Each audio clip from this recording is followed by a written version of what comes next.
خطة الأهلي الخبيثة والتشكيل المتوقع لنادي الزمالك في القمة. نتكلم الأول عن الخطة الخبيثة للنادي الأهلي. هم ما عندهمش غيرها، هيلعبوا على إصابة بيتزيرا.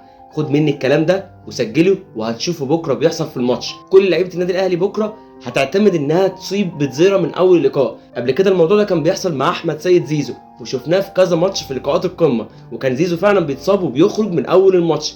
الموضوع ده هيتكرر بكرة. لازم نادي الزمالك ولاعيبه نادي الزمالك يخلي بالهم من الموضوع ده. بيتزيرا ما يحاولش يمشي بالكرة كتير ويلعب السهل ويلعب الباص السريع، وما يحاولش يرقص كتير عشان كتر الاستحواذ على الكوره هيخلي لعيبه الاهلي تصيبه وبالسهل جدا ويخرج بدري. اسمع مني الكلام ده وبكره هتشوف كل لعيبه الاهلي هتعمل كده مع بيتزيرا. اما بقى بالنسبه للتشكيل، قبل ما نقول تشكيل، عايز لعيبه نادي الزمالك ما تبصش الا لجمهور نادي الزمالك. جمهور نادي الزمالك وراكم في كل مكان، وراكم في كل مدينه، ما بيسيبش استاد الا لما بيشجعكم فيه. بصوا للانديه التانيه المنافسه، بصوا لجمهور النادي الاهلي اللي بيجي يشجعهم في الملعب ما يجيش 100 واحد، لكن انت جمهورك ما بيسيبكش ثانيه وبيشجعك حتى وانت مغلوب.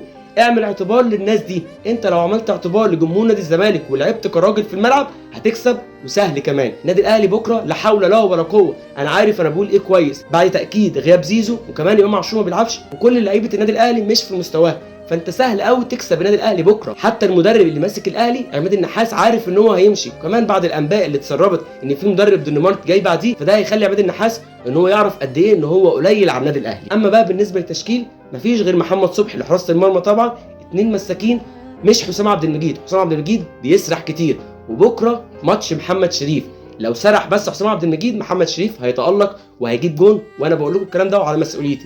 لازم يبدا بالونش ومحمد اسماعيل.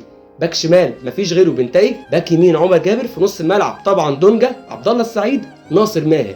اللي يلعب ناحيه الوينج الشمال شيكو بنزا. شيكو بنزا مستواه بعيد، لكن لعيب عشوائي، واللعيبه العشوائيه بتنجح في لقاءات القمه. قبل كده كهربا، وقبل كده مؤمن زكريا في النادي الاهلي.